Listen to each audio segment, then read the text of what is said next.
Alrighty, guys. Good afternoon to you all here. It is August 1st, the first day of August here, 2025. Hope you guys are all doing well on this Friday, and we've got severe weather to talk about. That is going to be the main story for today, and really going into the next couple of days here as we see a ramp up of severe weather into next week, possibly even some stronger severe weather on the higher end side of things going towards next week with the form of damaging winds, large hail, and a couple tornadoes more than likely will be possible each day next week across the upper plains, Midwest, and up towards the central southern plains as well as a ridge starts to build down in the Four Corners. So we're going to break all that down for you guys, talk about all that here. Satellite imagery here this morning showing not a lot ongoing across the United States here. Got a couple disturbances up here into the Northwest Pacific, a couple areas of showers and thunderstorms through Oklahoma that moved through last night, moving through this afternoon here. Some storms down here into Texas, some upper level storms, some showers and thunderstorms here up into the central and southern plains, and then a disturbance off the East Coast that brought a significant flash flooding potential to New York City yesterday. The Queens area saw 3 to 4 inch rainfall totals per hour yesterday. Some pretty significant flash flooding there. The subways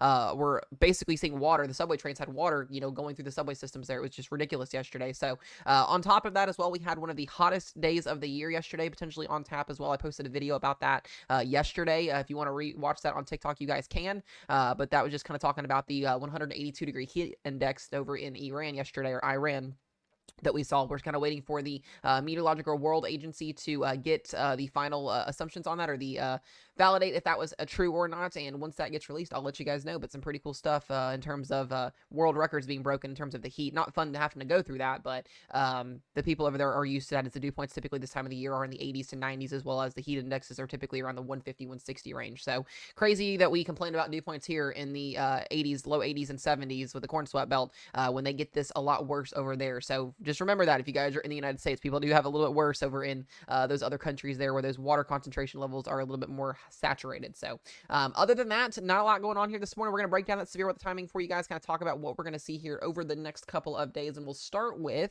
the Storm Prediction Center outlook here for today, as we do have 2 areas to watch. A marginal risk back down here into southern and Virginia, getting into North Carolina, South Carolina along the southeast here. I think this is our pretty decent little first risk zone we've had down here in this area in quite some time. We've had some severe weather in the Carolinas over the last couple of weeks, but getting into Mississippi and Alabama, you guys are now on the board today for a damaging wind threat. So we'll be watching out for that today. We also have an elevated tornado risk. The Storm Prediction Center adding a 5% tornado risk today to portions of southern Wyoming and northern Colorado. I'll talk about that here in just a second, but we do have a marginal risk that goes from Montana back down into New Mexico here, and a slight risk, level 2 risk out of 5 from the South Dakota, central South Dakota area down into portions of Nebraska. Getting into eastern Wyoming and northern Colorado, we'll have an elevated hail threat today and a tornado threat and a wind threat.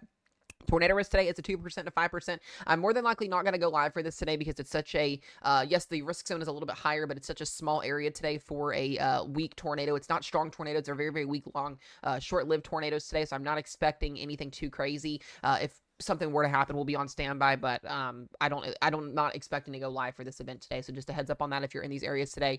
Cheyenne down towards Rapid City, Denver, you guys need to be weather aware today. 2 and 5% tornado risk at play for today. And then we have a wind threat both on the east coast and southeast, as well as back into the plains here. We've got a 15 to 5% for winds up to 70 miles per hour. We also have a hail threat today as well, that hatched hail threat for Cheyenne, Wyoming, down towards northern Colorado here for hail above 2 inches in diameter. Everybody else has a chance of seeing hail up to 2 inches in diameter. So something to make note of for today. We're going to keep the severe weather down in the southeast and in the central plains over the next couple of days here as we see a new troughing pattern set up. Eventually, this will shift up here into the northern plains next week. We'll talk about that here in a second.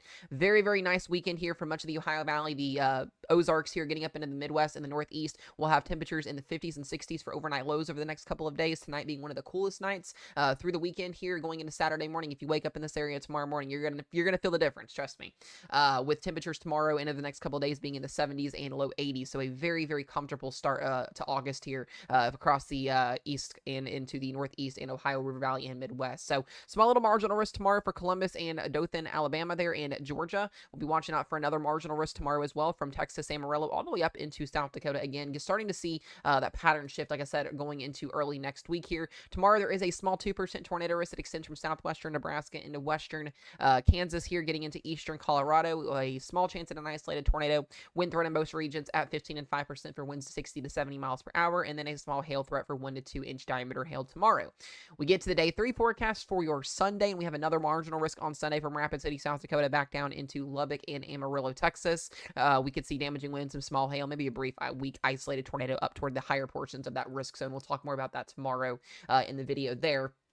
And then we get to the next couple of days here. We're not got any highlighted severe weather for the day 4 through 8 outlook, but we are going to have to watch for the potential for some significant severe weather as we go towards the end of the weekend and beginning of next week. Both the European and the GFS signaling a pretty significant troughing pattern next week here. So I do think we will potentially get some risk zones added here over the next couple of days here as we see that confidence increase. But the significant pattern will definitely allow for some severe weather across the region, maybe even some more significant severe weather in the form of damaging winds, those MCSs, those line segments, those embedded tornadoes. So that's definitely something I'm watching out for as we go into next week. We'll keep you guys updated on that as always here. And we'll talk about what we're going to see with the showers and storms today across the central and southern plains here. And we've got a chance at an isolated supercell or two producing a tornado, that wind threat and that elevated hail threat. A couple storms firing off. You can see one or two here, maybe potentially producing an isolated tornado that's not going to be widespread or anything. We'll be lucky if we get a couple tornadoes out of this today, but be weather aware, be smart if you're in these regions. Storms will initiate around 3-4 o'clock this afternoon Mountain Time, and then they'll go through about 8 to 9 p.m., 10 o'clock tonight, and then that'll be it for today. So this will be that corridor, northeastern Colorado, southwestern Nebraska, and southeastern Wyoming that we'll be watching for that higher tornado risk. Everybody else will be seeing wind and hail. And then we'll also be seeing those showers and storms initiate again tomorrow as we see another disturbance come through with some supercells with a wind and a hail threat for you guys there. Same thing applies, 3 to 4 o'clock Mountain Time start time, and then we'll be diminishing by the sunset time frame. We'll start over here on the East Coast and the Southeast as well here for today's setup, and we are going to see, once this loads here, maybe it'll load.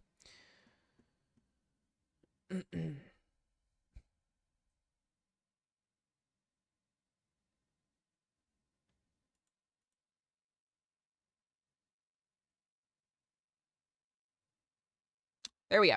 Once this loads here, we will have the setup here for the southeast today set up for you guys. We'll be looking at the chance for storms after 1 o'clock Eastern time this afternoon. Some little bubblers popping up here, allowing for a general wind threat of up to 60-mile-per-hour winds, and then that hail threat will be embedded in there where we could see some hail up to 1 to 2 inches in diameter. Other than that, that'll be out of here by tomorrow, and then we'll see another system come through tomorrow here before that cold front officially pushes out. And we should see that severe thunderstorm activity really diminish as we get towards Sunday here as that upper level system moves off the East Coast. So be mindful as well, flooded roadways, any of those storms that do not move, we could have a flooding threat locally, so 1 to 3 inches of rainfall for any of those storms out there. Could see some higher pockets if you get a storm that latches on or stays over top of you for a while. Just something to kind of make note of there. We'll keep you guys updated on that. I do want to talk about our global pattern here because we are going to see some differences as we go through the next couple of days here, and those differences are going to start basically on Monday here. We're going to see this upper level system that's going to be moving through here across the central plains and northern plains. And we can see a high pressure system start to develop on Monday here. And what this is going to do is it's going to pull our jet stream up to the north. And we actually have now a organized low pressure,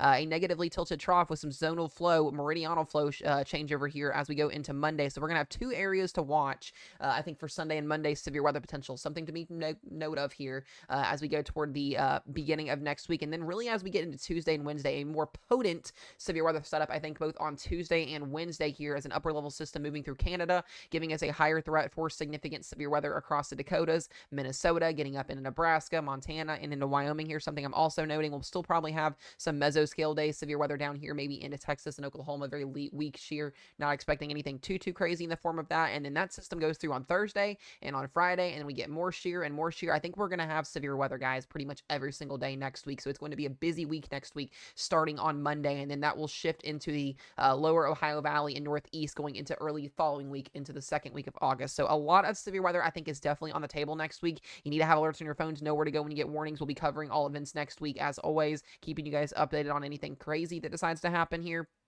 You can see here as well with our 850 temperature anomaly here, giving us an idea of what the temperatures are going to be like. We'll keep things cool over here in the Ohio Valley and the Northeast for much of the week next week here, keeping a ridge developing over the central and southern plains here, where temperatures will be about 15 to 20 degrees above average, more than likely, or 10 to 15 degrees above average. 20 is a little bit excessive there. I meant to say 10 to 15 degrees is what we'll be looking at. And then eventually, as we go toward that second week of August, that ridge will start to build again, and we'll see that shift into the Ohio Valley and the Northeast. But a colder shot of air might be returning as we go toward that official second week of August for the northern plains. So some relief up there after they see a lot of storms this week, as well as some higher temps. So something we're watching for, just a lot of different things changing with our weather pattern. I'm going to break all of that down for you guys later on tonight in a live stream. We're probably going to go live around 9:30, 10 o'clock Central Time tonight. It'll be a little bit later, but I do plan on talking about this tonight to get you guys some questions answered, just kind of give you guys an idea of what we're going to be seeing here. And one more thing I do look at when we are talking about severe weather kind of in the long run here. We look at our supercell composite, kind of give us an idea of where those storms are going to be most severe at.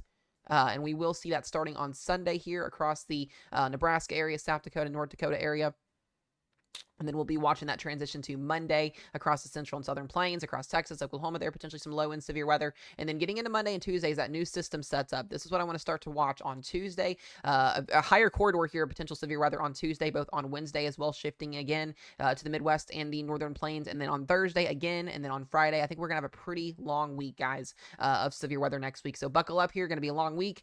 We may see that severe weather diminish into the second week of August as we see another pattern change happening. But I definitely think this coming up week here, going into next week, will be a very, very active week for severe weather. So we'll keep you guys updated with that. As always, be safe, be weather aware. I have a live stream update for you guys later on tonight. Other than that, guys, have a wonderful Friday and a wonderful weekend. We'll see you guys in the next one.